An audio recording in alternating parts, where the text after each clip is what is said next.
Bonsoir à tout le monde. Après avoir mangé là, c'est pas facile. Non, mais c'est vrai. OK.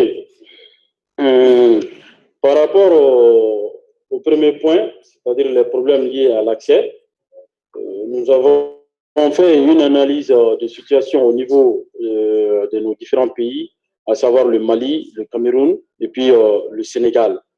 Maintenant, les points que nous avons retenus sont les suivants. Il y a d'abord la problématique des données stockées à l'étranger par manque de data centers, ce qui cause un problème de confiance numérique. Parce que quand on essaie d'analyser la situation, d'une manière générale, les contenus africains sont stockés ailleurs, à l'étranger. Souvent, c'est des contenus que nous-mêmes nous mettons à disposition, mais souvent, il faut comprendre aussi que c'est les différents sites que nous utilisons souvent, ils recueillent des informations sur nous que nous, on ne leur a pas fournies. Ça, c'est des informations qui sont recueillies en back-office. Donc, en réalité, on ne sait pas quel usage est fait de ces informations. Ce qui cause un sérieux problème. Si, par exemple, moi, je sais qu'en allant, par exemple, sur un site web ou bien en faisant un certain nombre d'activités sur Internet, on va recueillir des informations sur moi et ces informations sont peut-être vendues ou bien utilisées pour d'autres fins. Ça va faire que je vais pas me donner. Peut-être que je vais mettre une partie et le reste là, je vais le garder pour moi. Donc, il y a un problème de confiance qui est créé à ce niveau. Donc, la problématique, c'est le problème lié vraiment au stockage des données à l'étranger par manque de data centers au niveau des différents pays africains. Maintenant, concernant le second point, ça, c'est des difficultés liées à la mise en œuvre des différents points d'échange Internet au niveau des différents pays africains. Quand nous prenons l'exemple au niveau de mon pays, c'est-à-dire le Mali, quand le projet Axis avait été lancé, ils ont envoyé des experts, ils ont fait des formations. On a fait une première formation sur les best practices, c'est-à-dire les meilleures pratiques. Et puis après, il y a eu une seconde formation sur la gestion technique même des points de vue. Maintenant, à partir de là, on a mis un petit comité en place qui est multi-acteur, qui est composé du gouvernement, de l'autorité, des organes d'exécution, de la société civile, etc. Donc, ce comité a travaillé et il a défini vraiment le cadre d'évolution de la gestion du point de change. Mais jusqu'au jour d'aujourd'hui, ce point de change n'a pas vu le jour. Les cahiers des charges ont été faits, les textes ont été écrits, tout est là, mais des opérateurs qui ne veulent pas venir parce que le point d'échange de l'héberger chez l'autorité. Donc, les opérateurs ne veulent pas que ce point d'échange-là soit hébergé au niveau de l'autorité, ce qui a constitué le blocage. Et jusqu'au jour d'aujourd'hui, on en est là, ça n'a pas bougé. Donc, ça, c'est un sérieux problème. Je crois qu'au Cameroun ici aussi, on a à peu près le même problème. Les textes sont faits, les consultations ont été faites, on a tout rédigé, mais la mise en œuvre cause problème. Au Sénégal, c'est la même chose. Donc, quand on essaie de voir les pays africains en général, ce problème est presque commun à tout le monde. Raison pour laquelle on a pris ces deux problèmes, c'est-à-dire la problématique des données stockées à l'étranger et puis les difficultés liées à la mise en œuvre de points d'échange au niveau des pays africains. Maintenant, concernant les solutions, les meilleures solutions pour avancer, nous avons demandé de voir, de faciliter, par exemple, la mise en place des commissions indépendantes pour la protection des données personnelles. Parce qu'il y a un premier point qui concerne la problématique des données stockées. Maintenant, si je sais que je vais sur Internet, même si mon contenu n'est pas stocké chez moi, mais je suis protégé, ça peut me donner la facilité vraiment de faire beaucoup de choses. Donc, la mise en place des commissions indépendantes pour la protection des données personnelles. Pourquoi indépendantes? C'est très important. Parce que même si on met la commission en place et que la commission elle n'est pas indépendante, elle ne servira à rien. Je prends l'exemple pratique de mon cas, de mon pays, d'un cas de mon pays. L'autorité qui a en charge la protection des données à caractère personnel a été mise en place il n'y a pas longtemps. Ça date maximum, ça ne vaut pas une année.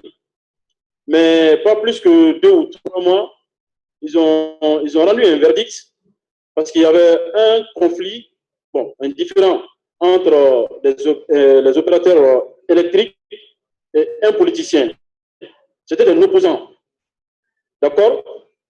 L'opérateur électrique, je crois, ça doit être, si c'est pas, ça doit être 2 opérateurs même, l'opérateur électrique et l'opérateur qui est en charge de l'eau. D'accord? Apparemment, le politicien en question, il avait des arrières des factures non payées. D'accord? Et qu'est-ce qu'on voit? Tout de suite, sur les journaux en ligne et puis sur les réseaux sociaux, on voit qu'il y a eu des divulgations d'informations comme quoi ce politicien, il a tel ou tel mois d'arriérés non payés. D'accord? Automatiquement, le politicien en question, il a saisi l'autorité qui est en charge de la protection des données à caractère personnel. Ils ont mené des enquêtes et puis après, ils ont rendu un verdict où le politicien a gagné. Ils ont taxé les 2 sociétés. Donc ça, c'est un exemple pratique. Si l'autorité qui est là pour la protection des données à caractère personnel n'est pas indépendante, elle ne servira pas. Parce qu'elle va exister juste de nom sur les papiers et puis bon, voilà, ça va s'arrêter là. Donc c'est très important que ce soit une autorité indépendante. Ensuite, le second point, ce serait la sensibilisation des utilisateurs par rapport à l'usage général de l'Internet. Cet aspect aussi est très important. Quand vous prenez les cas des réseaux sociaux, les gens, ils postent du n'importe quoi, vous m'excusez du terme, mais en réalité, souvent, les gens postent du n'importe quoi, alors que tous les contenus privés ne sont pas à publier. Bon, c'est vrai, au niveau de nos pays africains, on n'est pas tellement confronté d'abord à ces problèmes, mais quand on monte un peu vers l'Europe, les États-Unis et autres, le jour où tu veux devenir président, là, on va aller essayer de fouiller sur Facebook ou tout ce que tu as posté. Et s'il y a des informations compromettantes, on les fait sortir. On les fait sortir. Donc, tout n'est pas à publier. Ce qui fait que les utilisateurs doivent être vraiment sensibilisés par rapport à l'usage général de l'Internet. Ensuite, encourager les États à voter les lois pour protéger les données personnelles. Là, on entend, parce que si les États n'ont pas voté des lois, ça va être très compliqué. Déjà, il y a une convention de l'Union africaine sur la cybercriminalité mais jusqu'à preuve du contraire, il y a juste quelques pays qui l'ont ratifié. Je crois que mon pays ne l'a pas ratifié d'abord, mais ça ne doit pas tarder à venir. Donc, ça, c'est un aspect aussi qui est très important. Si les lois sont votées, ces lois doivent être vraiment en concordance avec le contenu de la Convention de l'Union africaine qui est soumis aux différents pays.